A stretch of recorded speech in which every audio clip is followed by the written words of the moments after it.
ہاں ہاں پتہ ہے، لیکن ابھی کہاں ہے یہ بتائیں، مجھے کام ہے۔ اسد صاحب نے میری تعریف سننے کے بعد چڑ کر دوبارہ سے میرا پوچھا تو میں چلتی ہوئی ان کے سامنے ہی جا کھڑی ہوئی اور مالکن کی میرے پر نظر پڑی تو وہ بولی، لو آ گئی تمہاری سمرین، خود ہی پوچھ لو کہاں تھی۔ انہوں نے میری جانب اشارہ کرتے ہوئے کہا اور خود دوسرے ملازمہ کے ذریعے اپنی ویل چیئر چلاتے ہوئے وہاں سے چلی گئی۔ پیچھے میں اور اسد صاحب ہی رہ گئے تھے۔ تم کہاں تھی؟ کب سے آوازیں دے رہا ہوں لیکن تمہیں کچھ سنائی ہی نہیں دے رہا، کہاں مصروف تھی؟ اسد صاحب نے مجھے چڑ کر دیکھتے ہوئے پوچھا۔ وہ اس پل کافی عجلت میں تھے اور بار بار کلائی میں بندھی گھڑی پر نگاہ دوڑائی جا رہی تھی۔ میں نے ناسمجھی سے انہیں دیکھا اور پھر آس پاس نظریں پھیرنے لگی۔ اتنا تو اندازہ ہو گیا تھا کہ انہیں کوئی کام ہے، اسی لیے میں کام جاننا چاہتی تھی اور خاموشی سے منتظر کھڑی تھی کہ کام بولا جائے اور میں مکمل سکون کا سانس لے سکوں۔ صبح سے کاموں کی مصروفیات میں خود کھانا بھی نہیں کھا پائی تھی اور اب بھوک سے پیٹ میں چوہے دوڑ رہے تھے۔ وہ میں برتن دھو رہی تھی۔ میں نے ہاتھ پانی سے خشک کرتے ہوئے کہا، جس سے برتن دھو کر آ رہی تھی۔ میرے بتانے پر اس نے میرا سر تا پیر تلک ایک تنقیدی جائزہ لیا۔ اچھا چھوڑو، جلدی سے مجھے یہ میرے کپڑے استری کر دو، مجھے کہیں جانا ہے، لیکن جانے سے پہلے تم مجھے ایک کپ آج گڑ والی چائے بنانا، وہ تم بہت اچھی بناتی ہو۔ مجھے سفر پر جانا ہے تو واپسی پر 2 دن لگ جائیں گے۔ اسد صاحب نے مجھے اپنے بازوؤں پر لٹکا ہوا ایک سوٹ پکڑایا اور پھر استری کے ساتھ ہی چائے کی بھی فرمائش کر ڈالی۔ مجھے اس پل دل ہی دل میں بے حد غصہ آیا، لیکن چہرے پر پھر بھی میں نے یہ غصہ عیاں نہیں ہونے دیا تھا۔ جی ٹھیک ہے صاحب، میں کپڑے استری کر کے دوں تو پھر بناتی ہوں، میں نے سر ہلاتے ہوئے کہا اور وہاں سے جانے لگی۔ سنو، یہ تمہارے بالوں میں کیا لگا ہے؟ ذرا دکھاؤ، ایسا لگ رہا ہے جیسے کوئی چیز ہے۔ ابھی میں چند قدم ہی آگے بڑھی تھی کہ پیچھے سے ان کی پھر سے آواز آئی۔ میں مڑی تو انہوں نے آ کر میرے سر پر ہاتھ لگایا۔ کہاں پر؟ آپ ڈرا رہے ہیں۔ میں بھی ڈر گئی تھی، جس انہماک سے وہ بڑھے تھے مجھے ڈر سا لگا۔ رکو میں دیکھتا ہوں۔ میں اپنا ہاتھ سر تک لے جا رہی تھی کہ انہوں نے میرے دونوں بازو پکڑ لیے، جبکہ میں ڈر سے دیوار کے ساتھ جا لگی تھی۔ اسی اثنا میں قریب کھڑا گلدان چھناکے سے گر کر زمین بوس ہو گیا تھا۔ اس کی تو… اسد صاحب نے غصے سے گلدان کو دیکھا اور میں حیرانگی سے اپنے سر پر ہاتھ مارتی رہی، لیکن وہاں کچھ بھی نہیں تھا۔ کیا ہوا؟ آپ غصہ کیوں کر رہے ہیں؟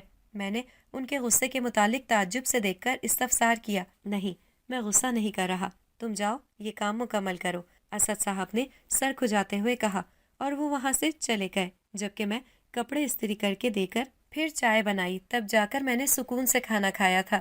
میں کھانا کھا کر شام کو تھوڑا تازہ آب و ہوا کھانے کو باہر چلی آئی تھی۔ حویلی کے باہر تھوڑا قریب ہی ایک جامن کا پیڑ تھا، اس کے جامن کافی لذیذ ہوتے تھے۔ میں ہمیشہ جب حویلی کے کام کاج کر کے فارغ ہوتی تھی تو جامن کھانے چلی جاتی تھی۔ کھانا کھا کر میں جب جامن کے درخت کے پاس گئی، چند جامن توڑ کر کھاتی رہی، لیکن مجھے یوں محسوس ہوا جیسے کوئی مجھے دیکھ رہا ہے۔ میں نے پہلے تو نظر انداز کیا، لیکن پھر عاجز آ گئی تھی۔ بار بار نظروں کا ارتکاز مجھے زج کر رہا تھا۔ کوئی ہے یہاں؟ میں نے چڑھ کر آواز لگائی۔ بولو بھی، آخر کون ہے جو میں جب بھی یہاں آتی ہوں تو محسوس ہوتا ہے کہ کوئی مجھے دیکھ رہا ہے؟ میں نے دیکھا کہ جامن کا درخت ادھر ادھر لڑک رہا تھا۔ میں نے حیرانگی سے ارد گرد نظریں دوڑائیں، لیکن وہاں کوئی نہیں تھا۔ میں بے حد عاجزی سے ہر جگہ دیکھ کر تنگ ہو چکی تھی۔ کیا ہو گیا ہے؟ جب دیکھو میں آتی ہوں اس پیڑ کے پتے گرتے ہیں، بنا ہوا کے درخت بھی ہلنا شروع ہو جاتا ہے اور یوں لگتا ہے جیسے کوئی مجھے اپنی نظروں کے حصار میں لیے ہوئے ہے۔ اگر کوئی ہے تو بول دو، کیوں تنگ کیا ہوا ہے؟ میں نے درخت سے آگے پیچھے گھوم کر کہا اور جامن کے درخت کو گھوم کر اوپر سے جائزہ لیا، کہیں جامن کے پیڑ پر کوئی نہ چڑھا ہو، لیکن وہاں بھی کوئی نہیں تھا۔ میں شدید غصے میں آ گئی۔ کس کے ساتھ لگی ہوئی ہو؟ پاگل ہو کیا؟ اچانک ہی اسد کا وہاں سے گزر ہوا۔ وہ شاید زمینوں سے واپس لوٹا تھا۔ مجھے دیکھ کر اس نے اپنی گاڑی روک دی تھی اور گاڑی سے اتر کر سیدھا میرے پاس چلا آیا تھا۔ پتہ نہیں، بس عاجز آئی ہوئی ہوں ہر چیز سے۔ جب بھی آتی ہوں ایسا لگتا ہے کوئی آس پاس ہے جو مجھے دیکھ رہا ہے۔ میں آوازیں بھی لگاتی ہوں لیکن نظر نہیں آتا اور نہ ہی کوئی سامنے آتا ہے۔ میں نے تنگ آ کر اسے اب بتایا اور ساتھ ہی سر پر ہاتھ دھرے جامن کے پیڑ کے ساتھ ٹیک لگائے بیٹھ گئی۔ ایسے ہی سارا دن کام کر کے تھکتی ہو نا، تو اس لیے تمہیں یہ لگتا ہے کہ کوئی تمہیں دیکھ رہا ہے، کیونکہ امی جو نگرانی میں کام کرواتی ہیں ان کی نظروں نے تمہیں وہمی بنا دیا ہے۔ اسد صاحب نے جب یہ کہا تو چند لمحے میں خود بھی تھوڑا خاموشی اختیار کیے سوچ میں پڑ گئی۔ بات اس کی بھی اپنی جگہ بالکل ٹھیک تھی۔ مالکن کے حکم سن سن کر اتنی عادت ہو گئی تھی کہ میں اس قدر پاگل پن کر رہی تھی۔ اب ایسی بھی کوئی بات نہیں ہے، مجھے یہ سچ لگتا ہے آپ میری بات ہی نہیں سمجھ رہے۔ میں نے کافی دیر سوچنے کے بعد پھر بھی وہی رٹ لگائی تو اسد صاحب کے چہرے کے تاثرات بگڑ سے گئے، جیسے وہ شدید غصے میں آ گئے ہوں۔ میں تمہاری بات سمجھ رہا ہوں، اب چلو شام کے کھانے کی تیاری بھی تو کرنی ہے، ورنہ امی نے شور مچانا شروع کر دینا ہے، اور مجھے بھی بہت بھوک لگ جاتی ہے۔ انہوں نے چڑ کر مجھے حکم سنایا تو میں بھی یکدم اٹھی، کیونکہ کھانے کے وقت مالکن کافی غصے کا اظہار کر دیتی تھی۔ اچھا چلتی ہوں، مجھے اپنی چادر تو اوڑھنے دیں، یہیں چھوڑ کر چلی جاؤں گی تو نہیں لینی پڑے گی۔ میں نے رک کر اپنی چادر اٹھائی، کیونکہ یہاں آتے ہی میں نے چادر اتار کر رکھ دی تھی اور دوپٹہ اوڑھ لیا تھا۔ حویلی آ کر میں نے پہلے کھانا بنایا، اور کھانا بنا کر پھر تقریباً مجھے رات کے 8 بج گئے تھے۔ 8 بجے ہی سب کو کھانے کی عادت تھی۔ کھانے سے فارغ ہو کر میں نے باقی کام ختم کیے اور رات کے 11 بجے کے بعد خود بھی کھانا کھا کر اپنے کمرے میں جا کر سو گئی۔ دوسرے دن میرا کام دوپہر کو ہی ختم ہو گیا تھا۔ میں نے سوچا کہ کام ختم کر چکی ہوں تو باہر ہی چلی جاؤں۔ حویلی میں کوئی تھا نہیں جس سے باتیں کرتی، اس لیے قدرتی مناظر دیکھ لیتی ہوں۔ لیکن مالکن نے جاتے دیکھ کر وہیں سے آواز لگا دی تھی کہ کہاں جا رہی ہو؟ انہوں نے پوچھا تو میں رک گئی۔ میں حویلی سے باہر جا رہی ہوں، تھوڑا چہل قدمی کر لوں گی، اور ساتھ ہی سرسوں کا ساگ کھانے کا دل کر رہا ہے، زمینوں سے توڑ کر لانا ہے۔ کیوں، کوئی کام ہے تو بتا دیں، میں کر دیتی ہوں۔ میں نے تفصیلی جواب دیا تاکہ وہ بعد میں پریشان نہ ہو۔ عموماً وہ پریشان بھی ہو جاتی تھی۔ مجھے دلیا بنا دو، میں نے دوا لینی ہے۔ انہوں نے جب دلیے کا کہا تو میں کافی حیران ہوئی۔ ویسے تو دیکھ بھال میں ہی کرتی تھی، لیکن دن کے کھانے اور دوا کی ذمہ داری کسی اور کو دی گئی تھی۔ آپ نے ابھی تک دوا نہیں لی؟ میں سمجھی تھی لے چکی ہوں گی، کافی وقت ہو گیا۔ میں نے حیرانگی سے پوچھا۔ ہاں، بس باقی لوگ کاموں میں مصروف تھے تو دلیا نہیں بن سکا تھا، مالکن نے نرمی سے کہا۔ وہ کافی ملنسار قسم کی خاتون تھی۔ اچھا رکیں، میں دلیا بنا کر لاتی ہوں، تب تک آپ انتظار کریں۔ اگر بھوک لگی ہے تو بتا دیں، میں کچھ کھانے کو دے دیتی ہوں، تب تک اس پر گزارا کر لیں۔ میں نے چادر اتار کر رکھ دی اور ساتھ ہی ان سے پوچھا، نہیں، تم جاؤ، جا کر دلیا بناؤ، مجھے ابھی بھوک نہیں ہے، بنا کر لے آنا، پھر کھا لوں گی۔ مالکن نے انکار کیا تو میں سر ہلاتے ہوئے وہاں سے نکل کر باورچی خانے میں چلی آئی، دلیے کا سامان نکال کر رکھا اور چولہے پر چڑھا دیا۔ کیا کر رہی ہو؟ اچانک ہی اسد صاحب وہاں چلے آئے۔ کچھ نہیں، دلیا بنا رہی ہوں، کچھ چاہیے تھا تو بتا دیتے، میں کسی کے ہاتھ دے دیتی۔ میں نے مصروف انداز میں جواب دیتے ہوئے وجہ پوچھی وہاں آنے کی۔ ہاں تم بس، وہ کہہ کر میرے قریب آ رہے تھے کہ اچانک قریب رکھے برتن گر کر زمین بوس ہو گئے اور شور کا تسلسل بڑھ کر یکدم معدوم ہو گیا۔ کیا مطلب؟ میں نے برتن کے شور ختم ہوتے ہی ترچھی نگاہ ڈالتے پوچھا۔ ایک تو میں جب بھی تمہیں کسی بات کا کہنے آتا ہوں، یہ برتن یا چیزیں کیوں گرنا شروع ہو جاتی ہیں؟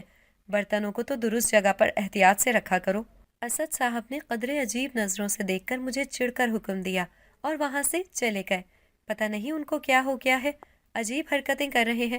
خیر جانے دو، کیا کہہ سکتی ہوں، دلیا بنا لوں، پھر جانا بھی ہے، دیر ہو جائے گی، میں نے بڑبڑا کر خود سے کہا، اور پھر دلیے کی جانب متوجہ ہو گئی۔ میں مالکن کو کھانا اور دوا دے کر ہی حویلی سے نکلی تھی۔ جب باہر آئی تو موسم بے حد پیارا تھا، یوں لگ رہا تھا کہ جیسے ابھی بارش ہو جائے گی۔ ہلکی ہلکی ہریالی چاروں جانب موجود تھی، اور تھوڑی بہت ٹھنڈ نے بھی مزہ دوبالا کر دیا تھا۔ میں جامن کے درخت کے قریب جا کر کھڑی ہو گئی۔ چند ایک دانے مجھے نظر آئے جنہیں میں نے توڑ کر وقفے وقفے سے منہ میں ڈال لیے تھے۔ تم لال حویلی سے بھاگ جاؤ۔ ابھی میں وہیں بیٹھے مناظروں میں گم تھی کہ اچانک مجھے جامن کے پیڑ کے قریب سے آواز سنائی دی، جسے سن کر میں حیرت زدہ سی رہ گئی۔ میں وہاں سے اٹھ کر چاروں جانب آواز کا تعاقب کرنے لگی۔ کون ہے یہاں؟ بتاؤ، روز بلاتی ہوں لیکن بولتے نہیں ہو، بس ڈراتے ہو، آخر میرے پیچھے کیوں پڑے ہوئے ہو؟ میں نے اٹھ کر چلا کر ہر جانب دیکھ کر بے حد غصے سے کہا۔ اوپر سے اس کی بات کہ میں لال حویلی چھوڑ دوں، اس بات نے تو مجھے دہلا دیا تھا۔ میں تمہیں نظر نہیں آ سکتا، تمہیں جو کہہ رہا ہوں وہ کرو۔ آواز پھر سے سنائی دی تو میں بے حد چڑ سی گئی۔ بتاؤ کون ہو تم، اور مجھے ایسا کیوں کہہ رہے ہو؟ میرے مالک اتنے اچھے ہیں، مجھ سے محبت کرتے ہیں، میں انہیں کیسے چھوڑ کر جا سکتی ہوں؟ میں نے اپنی مالکن، چھوٹے صاحب اور بڑے صاحب کی تعریف کی جن کی بدولت میں کام کر رہی تھی۔ مجھے کچھ سمجھ نہیں آ رہا تھا۔ وہ تم سے محبت نہیں کرتے، جھوٹ ہے، دکھاوا ہے، ایک دن تمہیں یہ سب مار دیں گے، تب تمہیں احساس ہوگا۔ اس بات پر تو مانو میرا دل کیا کہ اس آواز والے انسان کو میں اپنے ہاتھوں سے گلا گھونٹ کر ہی مار ڈالوں۔ جانے وہ کیا کچھ بولے جا رہا تھا، مجھے لال حویلی کے مالکان سے بدگمان کر رہا تھا۔ تم مجھے یہ سب کیوں کہہ رہے ہو؟ جانتے بھی ہو انہوں نے میرے لیے کیا کچھ کیا ہے؟ اگر تم جانتے تو ایسا کبھی نہ بولتے، لیکن پھر بھی ایک بات کہوں گی، تمہاری بات میں نہیں سن سکتی۔ پتہ نہیں کون ہو، انجان انسان کی بات کیوں سنوں؟ میں نے ان کا احسان سمجھا کہ جب انہوں نے میری مدد کی تب کوئی بھی نہیں کر سکا تھا، اب جا کر یوں چھوڑنا مجھے کافی عجیب لگا۔ وہ برے ہوتے تو 1 سال ہو گیا تھا، کم از کم اندازہ ہو جاتا۔ ایک دن تمہیں بات نہ ماننے پر بے حد دکھ ہوگا، یہ بات تم یاد رکھنا۔ اس آواز نے مجھے پھر سے جکڑ لیا تھا، جی چاہا کہ میں بے حد گالیاں دینے لگ جاؤں، لیکن پھر بھی ضبط سے کام لیا۔ مجھے کوئی دکھ نہیں ہوگا، اگر تم سچے ہو تو ٹھوس وجہ بتاؤ کہ میں یہاں سے چلی جاؤں، بنا بات کے نہیں جا سکتی۔ میں نے وہیں کھڑے کھڑے چند لمحے سوچ کر کہا۔ میں دیکھنا چاہتی تھی کہ آخر کون ہے یہ انسان جو مجھے لال حویلی کے خلاف کر رہا ہے۔ یہ میں نہیں بتا سکتا، تم سمجھنے کی کوشش کیوں نہیں کرتی؟ ایک عجیب سے چڑھ کر بولنے کی آواز آئی، جیسے سامنے والا میری بحث سے عاجز آ گیا ہو۔ اگر تم مجھے سچائی نہیں بتا سکتے تو پھر مجھے یہ سب کرنے پر اکسانا بھی بند کرو، کیونکہ میں تمہاری ایک بھی بات نہیں سنوں گی، یہ یاد رکھو۔ میں نے یہ کہہ کر وہاں سے نکل کر لال حویلی کی جانب قدم بڑھا دیے۔ مجھے بے حد غصہ آ گیا تھا۔ سمرین، مجھے تم سے ایک ضروری بات کرنی ہے، اگر تم فارغ ہو تو میرے کمرے میں آنا۔ میں اپنی سوچوں میں گم تھی کہ اچانک چھوٹے صاحب آ گئے۔ میں گھر تو چلی آئی تھی، لیکن میری سوچوں کے گھوڑے بس اسی آواز اور حکم کی جانب ہی دوڑ رہے تھے۔ جانے وہ مجھے کیوں اتنا خلاف کر رہا تھا، اور وجہ بھی اس نے نہیں بتائی تھی، جبکہ میں گھر آ کر بھی اس کو سوچے جا رہی تھی۔ میں نے اماں کو کھانا دے کر دوا کھلا کر آنا ہے، اگر آپ تب تک انتظار کر لیں تو میں آتی ہوں، ضروری کام ہے تو بتا دیں۔ میں نے خاموشی سے سر جھکائے کہا۔ اس پل میں کھانا بنا رہی تھی اور سالن میں چمچ چلانے لگی۔ نہیں نہیں، تم کام ختم کر کے آ جانا، میں انتظار کر لیتا ہوں، اور آتے ہوئے کسی کو بھی مت بتانا، اسد صاحب نے کہا تو میں نے سر اس بات میں ہلا دیا اور جلدی جلدی کھانا بنانے لگی، کیونکہ میں اپنی سوچوں میں اتنا مگن تھی کہ مجھے کسی کام کا ہوش ہی نہیں رہا تھا۔ اب جا کر میں کھانا بنانے لگی تھی۔ تقریباً آج کھانا بھی 8:30 بجے تک بنا تھا۔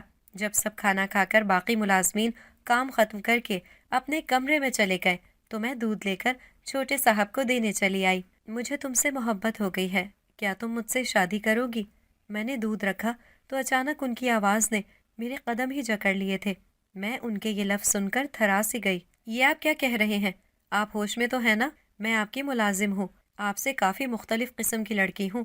کافی دیر تلک میں سوچوں میں گم رہی، لیکن چند لمحوں بعد ہی ہوش میں آتے ہی فوراً میں نے سخت لہجے میں سر جھکائے کہا، مجھے کوئی فرق نہیں پڑتا، تم ہاں یا نہ میں جواب دے سکتی ہو، اس سے زیادہ میں کچھ نہیں سن سکتا۔ اسد صاحب کے انداز میں برہمی تھی، جبکہ میں خود کو ہی سمجھ نہیں پا رہی تھی کہ میں اپنے کام کے لیے یہاں موجود تھی، اس سے زیادہ کبھی سوچا ہی نہیں تھا۔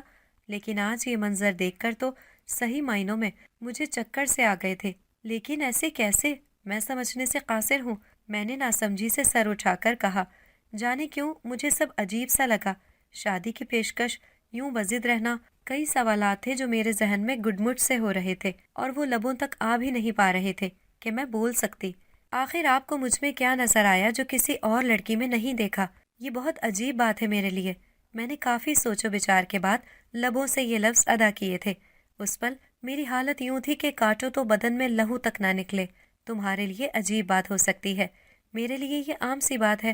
اگر تم ہاں کہہ دو بہتر ہوگا، ورنہ انکار کر کے جا سکتی ہو، کوئی زور زبردستی نہیں ہے۔ اب کی مرتبہ اسد صاحب نے شدید سرد مہری کا مظاہرہ کیا، جسے دیکھ کر تو مجھے بھی غصہ آنے لگا۔ بھلا انسان ایسے کیسے کہہ سکتا ہے؟ اور اس کے بعد یہ کہ وہ یوں دھونس جمائے، ایک انسان کی اپنی بھی تو مرضی ہوتی ہے۔ یہی سوچ کر میں کڑھنے لگی۔ مجھے کچھ وقت دیں سوچنے کا، میں ابھی کوئی بھی فیصلہ نہیں لے سکتی۔ میں نے آپ کو کبھی اس نظر سے دیکھا ہی نہیں ہے۔ اچانک یہ سب سن کر میری تو کچھ سمجھ ہی نہیں آ رہا تھا کہ کیا جواب دوں۔ میں نے خاموشی سے سوچ کر چند جملے لبوں سے نکالے اور وہاں سے نکلنے لگی۔ پیچھے سے اسد صاحب کی آواز میرے کانوں میں گونجی، ٹھیک ہے، تم سوچ سمجھ کر جواب دینا، میں کچھ نہیں کہہ رہا، جیسے تمہیں مناسب لگے۔ میں بنا جواب دیے بس سر ہلا کر وہاں سے نکل آئی تھی، اور اپنے بستر تک پہنچتے ہی میں لاتعداد سوچوں میں گھری رہ گئی تھی کہ آخر ایسا کیا تھا جس کی وجہ سے مجھے یوں وہ شادی تک کا کہہ گئے تھے۔ یوں ہی سوچ سوچ کر میں نے اپنا سر درد بڑھا دیا تھا۔ لیکن سوچ تھی کہ ختم ہی نہیں ہو رہی تھی۔ کیا ہوا؟ کیوں پریشان ہو؟ دوسرے دن ہی میری سہیلی مجھ سے ملنے چلی آئی۔ یہاں میری ایک سہیلی بنی تھی جو ننیال گئی تھی۔ صبح لوٹی تو سیدھا حویلی ہی چلی آئی تھی۔ ہم دونوں چھت پر آ گئیں۔ میری خاموشی بھانپ کر اس نے مجھ سے پوچھ لیا تھا، کیا بتاؤں؟ بات ہی ایسی ہے کہ پریشانی سی ہو رہی ہے، سمجھنے سے قاصر ہوں۔ ایک دم سے ایسا کیسے ہو سکتا ہے؟ میں نے غائب دماغی سے کہا۔ دوست کے لیے چائے بنائی تھی، وہ اٹھا کر اسے پکڑائی اور بسکٹ کی پلیٹ بھی اس کے سامنے رکھ دی۔ کیا پہیلیاں بجھوا رہی ہے؟ خیریت ہے؟ دماغ تو ٹھیک ہے نا؟ سہیلی نے مجھے ہلا کر تفتیش سے پوچھا۔ ہاں سب ٹھیک ہے، بس تھوڑا سوچ رہی ہوں، میں نے اس بات میں سر ہلاتے ہوئے کہا۔ وہ میری رونی شکل دیکھ کر کافی پریشان ہو گئی تھی، جبکہ میں رات بھر اسد صاحب کی بات کو سوچ سوچ کر پریشان ہو کر ہلکان ہو چکی تھی، لیکن چین پھر بھی نہیں مل رہا تھا۔ تھوڑا نہیں زیادہ سوچ لو، لیکن یہ بھی بتاؤ کہ ہوا کیا ہے، کیا سوچ رہی ہو؟ سہیلی نے زیادہ سوچنے کی اجازت دیتے ہی دوبارہ سے پوچھا۔ اگر میں تمہیں یہ بات بتاتی ہوں تو تم کسی کو بتاؤ گی تو نہیں نا؟ مجھے ڈر سا لگا کہ اگر میں بتا دوں تو کسی کے سامنے ذکر نہ کر دے، اسی لیے پہلے ہی پوچھنا مناسب سمجھا۔ تھی تو آخر وہ بھی اسی شہر کی اور لال حویلی کی پڑوس میں رہنے والی، یہ بات تمہیں کہنے کی نوبت کیوں آ گئی؟ آج سے پہلے تو تم نے کبھی اتنی جھجک محسوس نہیں کی، اور تمہیں اتنی بے اعتباری کیوں ہو گئی؟ دوست نے کافی نروٹھے پن سے دیکھ کر سوال کیا تھا۔ میں جانتی تھی کہ وہ خود کی بے اعتباری پر کافی غصے میں آ چکی ہے، نہ چاہتے ہوئے بھی میں دھیرے سے مسکرائی۔ بات ہی اتنی اہم ہے کہ مجھے خدشہ ہے اگر باہر گئی تو میری عزت تو ملیا میٹ ہو جائے گی، اسی لیے تم سے ایک عہد لے رہی ہوں، ورنہ جانتی ہوں تم بچپن کی سہیلی ہو، کچھ ایسا نہیں کرو گی کہ جس سے میری عزت پر آنچ آئے۔ میں نے ڈھکے چھپے انداز میں اسے سمجھانا چاہا، لیکن آثار یہ نہ تھے کہ وہ سمجھ سکتی۔ اس کے سر پر تو بس بات جاننے کا جنون سوار تھا، اور اسے جان کر ہی چین ملنا تھا، وگرنہ نہیں۔ اچھا بتاؤ، بے فکر رہو، میں ایسا کچھ نہیں کروں گی جس سے تم بری بنو۔ خواہ مخواہ میں اتنا تجسس قائم کر دیا ہے، اب مجھ سے صبر نہیں ہو رہا، جلدی بتاؤ، شاباش۔ اس نے مجھے پہلے یقین دلایا اور ساتھ ہی پھر ناز سے پوچھنے لگی، جبکہ میں تو ابھی بھی ایک شوق کی سی کیفیت میں گھری ہوئی تھی۔ مجھے چھوٹے صاحب نے شادی کی پیشکش کی ہے اور کہتے ہیں کہ وہ مجھے پسند کرتے ہیں، لیکن مجھے ان کی اس بات پر کوئی یقین ہی نہیں آ رہا۔ میں نے وقفے وقفے سے سب سوچ کر اسے بتا دیا۔ وہ میری بات سن کر منہ پر ہاتھ رکھے بس حیرانگی کا تاثر دے رہی تھی۔ کیا مطلب؟ تمہیں واقعی میں حویلی کے سپوت نے پیشکش کی؟ میری دوست پہلے ہنسی اور پھر مجھ سے تصدیق چاہی۔ ایسا نہیں تھا کہ مجھے کبھی شادی کی پیشکش کسی نے نہ کی تھی۔ آج سے 2 سال پہلے ہی مجھے ایک رشتہ دار کے بیٹے نے شادی کا کہا تھا، لیکن وہ عمر میں کافی بڑا ہونے کے باعث انکار کر دیا گیا تھا۔ لیکن یہ معاملہ الٹ تھا، اس میں ایک امیر انسان تھا، اور بڑی بات میں نوکرانی تھی۔ ہاں یار، میں جھوٹ کیوں بولوں گی؟ جھوٹ بول کر مجھے ملے گا بھی کیا؟ میں نے اسے غصے سے دیکھ کر کہا۔ وہ سمجھ رہی تھی کہ میں اس سے مذاق کر رہی ہوں، جبکہ اس تجسس میں اس نے چائے تک چھوڑ دی تھی۔ یہ تو بہت اچھی خبر ہے، تم کیوں گھبرا رہی ہو؟ خوشی منانے کے بجائے منہ بنائے بیٹھی ہو۔ چند لمحے میری دوست حیرت زدہ رہی، لیکن بعد میں اس نے خوش قسمتی کہنا شروع کر دیا۔ میں اس کے اس دوہرے انداز پر بس پہلو بدل کر رہ گئی تھی۔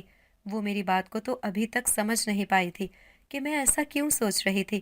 مجھے تو یہ سمجھ نہیں آ رہا کہ یہ منظر، یہ احساس کیسا ہے۔ جانے کیسے اتنی اچھی اچھی لڑکیاں دیکھنے کے باوجود انہیں مجھ جیسی ایک کم شکل و صورت کی لڑکی سے محبت ہو گئی، ورنہ انہیں لڑکیوں کی کمی تو نہیں، نہ مجھ میں کیا نظر آ گیا۔ میں نے اپنے دل کے سارے خدشات کھول کر رکھ دیے تاکہ وہ میری بات کی تہہ تک پہنچ سکے جو میں سمجھانا چاہ رہی ہوں، وگرنہ اس کی بات تو خوش قسمتی تک ہی اٹکی ہوئی تھی۔ محبت شکل و صورت نہیں دیکھتی، یہ ہو جاتی ہے، انہیں بھی ہو گئی۔ اب تم ناشکری بن کر اپنے ہاتھوں سے اس کا گلا مت گھونٹ دینا۔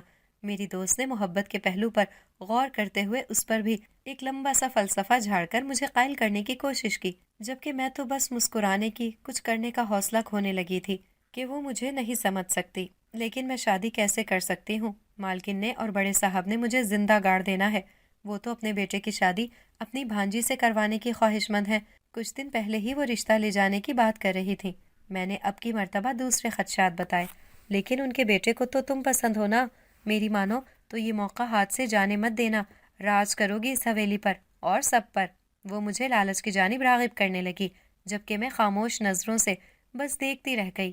میں سوچوں گی اس بات کے بارے میں بھی۔ ابھی میں چلتی ہوں، جا کر کام بھی کرنا ہے۔ جب تک میں نہیں ہوتی ہوں تو مالکن سب پر غصہ کرتی رہتی ہیں۔